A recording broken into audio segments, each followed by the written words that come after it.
Hello kids, welcome to my channel. Now today we will discuss about chapter 4 class 9 that is structure of atom. ये एक short video होगी means हम थोड़े से time में पूरे सभी टॉपिक्स को कवर करने की कोशिश करेंगे. This is not a detailed video, this is short video. So shall we start? Let's start. So first topic is charge particles in matter. As you have studied in your third chapter में जैसा कि हमने पढ़ा था कि Dalton की theory में क्या कहा था कि एटम कैसा इंडिविजिबल पार्टिकल है. मीन्स एटम को हम सब डिवाइड नहीं कर सकते हैं, एटम ही फंडामेंटल पार्टिकल है. क्या ये सभी बातें सच है? तो आज हम इसमें स्ट्रक्चर ऑफ एटम के बारे में स्टडी करेंगे. काफ़ी सारे साइंटिस्ट आए, उन्होंने स्टडी की कि क्या एटम को हम फर्दर डिवाइड नहीं कर सकते हैं. तो वही कुछ डिस्कशन है जो एटम के स्ट्रक्चर पे बेस्ड है. First topic is charge particles in matter. इसमें क्या कहा गया है कि जो चार्ज पार्टिकल मैटर में एटम ही था उस थर्ड चैप्टर तक. नाउ जो जे थॉमसन एक्सपेरिमेंट हुआ, उस एक्सपेरिमेंट में क्या पता चला कि एटम क्या है, इंडिविजुअल पार्टिकल तो है, बट उसके साथ क्या है, उसमें एक पार्टिकल, सब एटॉमिक पार्टिकल भी इसके अंदर है, दैट इज इलेक्ट्रॉन. तो इसमें इलेक्ट्रॉन की डिस्कवरी के बारे में बताया गया है जो जे थॉमसन ने कही थी. सेकंड इसमें क्या है, ई गोल्डस्टीन एक्सपेरिमेंट के बारे में बताया गया है. ई गोल्डस्टीन ने गैस डिस्चार्ज ट्यूब का एक्सपेरिमेंट किया था जिसमें कैनाल रेज एक पॉजिटिवली चार्ज रेज सामने आई थी. तो ई गोल्डस्टीन के एक्सपेरिमेंट में हमें कैनाल रेज का टॉपिक देखने को मिला है. कैनाल रेज क्या है? These are the positively charged radiation. तो इससे हमें क्या पता चला है कि जो चार्ज है, charge on an atom is equal to charge on electron but opposite in sign.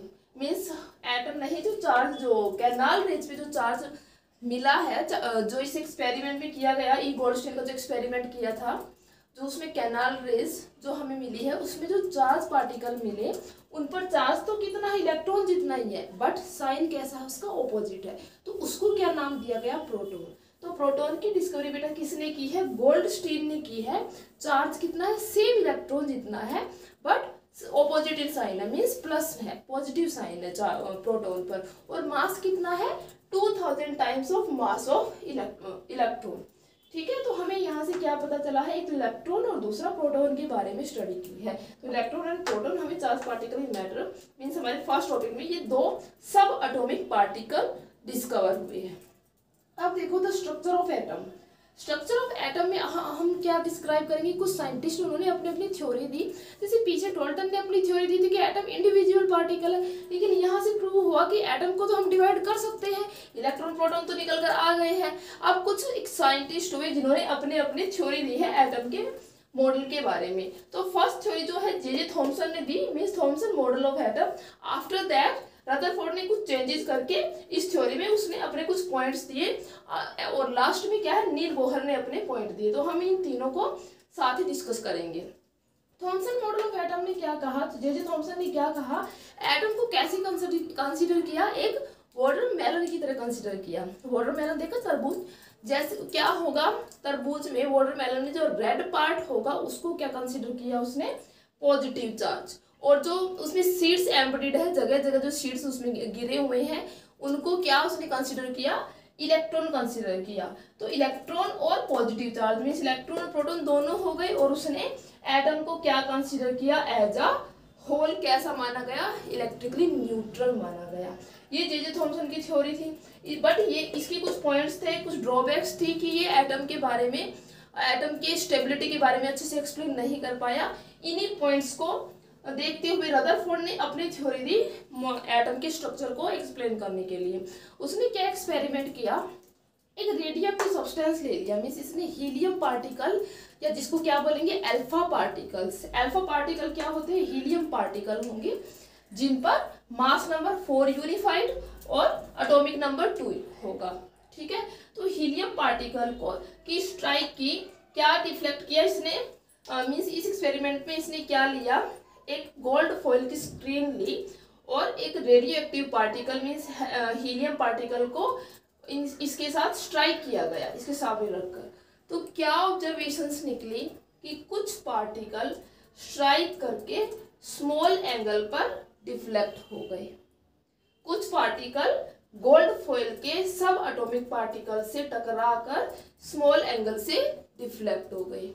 कुछ ऐसे हुए कि वो बिल्कुल बिना टकराए सीधे स्ट्रेट चले गए। और इन सबसे अमेजिंग बात ये है, सरप्राइजिंग बात क्या है कि 12,000 मोस्ट ऑफ 12,000 पार्टिकल में सिर्फ एक पार्टिकल ऐसा था जो 180 डिग्री एंगल से टकरा कर मीन्स रीबाउंड होकर वापस आया।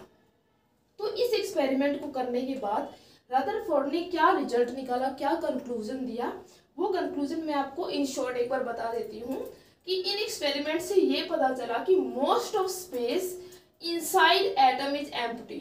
ऐसा इसने क्यों कहा, क्योंकि कुछ पार्टिकल, कुछ जो रेज जो निकली थी हीलियम पार्टिकल से वो बिल्कुल सीधी चली गई, क्योंकि उनके पास कोई भी ऐसा एटम था ही नहीं जिससे वो टकराए। इसका मतलब ये हुआ कि एटम का कुछ पार्ट कैसा है, मोस्ट ऑफ पार्ट कैसा है, खाली है, एम्प्टी है। दूसरा क्या है कि कुछ पार्टिकल डिफ्लेक्ट हुए, very few particle deflected from there path indicate. अब कुछ पार्टिकल जो अपने पाथ से डिफ्लेक्ट हुए, कुछ एक पार्टिकल, तो उससे हमें क्या पता चला कि पॉजिटिव चार्ज इन एटम, इस एटम में जो पॉजिटिव चार्ज है उसने कुछ थोड़ा सा स्पेस ऑक्यूपाई कर रखा है। थर्ड क्या है, इनमें से सिर्फ एक पार्टिकल या कुछ पार्टिकल 180 डिग्री से रिबाउंड हुए, मीन्स टकराकर वापिस चले गए। इसका मतलब ये हुआ है कि जो गोल्ड एटम का जो मास है वो बहुत छोटे से वॉल्यूम में ऑक्यूपाइड है। तो यहाँ से न्यूक्लियस का पता चला था। तो ये रदरफोर्ड के मॉडल के एटम की कुछ थ्योरी थी। इसकी भी ड्रॉबैक्स थी। उन ड्रॉबैक्स को, उन कमियों को किसने कम किया है? देन नील बोहर ने। इसकी कमियां क्या थी रदरफोर्ड मॉडल ऑफ एटम की? इन्होंने बता दिया कि जो इलेक्ट्रॉन है वो क्या है, आउटर स्पेस में घूम रहा है और न्यूक्लियस इसके सेंटर पर है। तो अब देखो, जब इलेक्ट्रॉन अगर रिवॉल्व कर रहा है आउटसाइड द न्यूक्लियस, तो जो इलेक्ट्रॉन है उसकी एनर्जी धीरे धीरे कम हो रही है। As electron is an accelerated particle, अगर कोई भी पार्टिकल एक्सेलरेट करेगा तो वो एनर्जी को रेडिएट करेगा, और जैसे ही वो एनर्जी रेडिएट करेगा तो उसकी एनर्जी धीरे धीरे कम होती जाएगी और एक स्टेज ऐसी आएगी कि वो न्यूक्लियस के अंदर एंटर कर जाएगा। तो इससे क्या हुआ कि एटम तो स्टेबल ही नहीं हो पाया है। तो ये एटम की स्टेबिलिटी के बारे में एक्सप्लेन नहीं कर पाया था। इसकी कमी को किसने दूर किया है? Bohr model of atom, Niels Bohr ने। इसने क्या कहा कि ये सब तो ठीक है, इसने कुछ पोस्टुलेट्स ली कि only certain discrete orbits are possible. Means जो इलेक्ट्रॉन जो मूव करेगा, जैसे ये हमारा न्यूक्लियस है, और जो ये इलेक्ट्रॉन जो रिवॉल्व करेंगे, रेवोल्यूशन के बारे में रदरफोर्ड ने बता दिया था, जो इलेक्ट्रॉन बाहर रिवॉल्व करेंगे उनका खुद का एक पर्टिकुलर पाथ होगा, पर्टिकुलर रास्ता होगा। उसको क्या नाम दिया गया? ऑर्बिट्स। कि सभी इलेक्ट्रॉन के घूमने के लिए एक पर्टिकुलर पाथ या डिस्क्रीट पाथ होगा, जिसको ऑर्बिट का नाम दिया गया। सेकेंड पोस्टुलेट क्या है?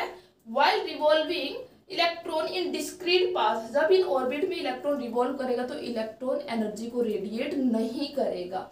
जो बात रदरफोर्ड ने कही थी कि इलेक्ट्रॉन एनर्जी को रेडिएट करेगा। तो ये दो पोस्टुलेट्स थी। यहाँ से पता चला था कि एक्चुअल स्ट्रक्चर ऑफ मॉडल किसने एक्सप्लेन किया था? बोहर मॉडल ऑफ एटम ने एक्सप्लेन किया था।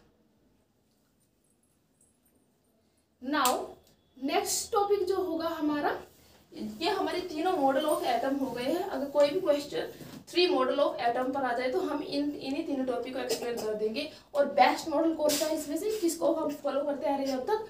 बोहर मॉडल ऑफ एटम को एक्सप्लेन करते आ रहे हैं।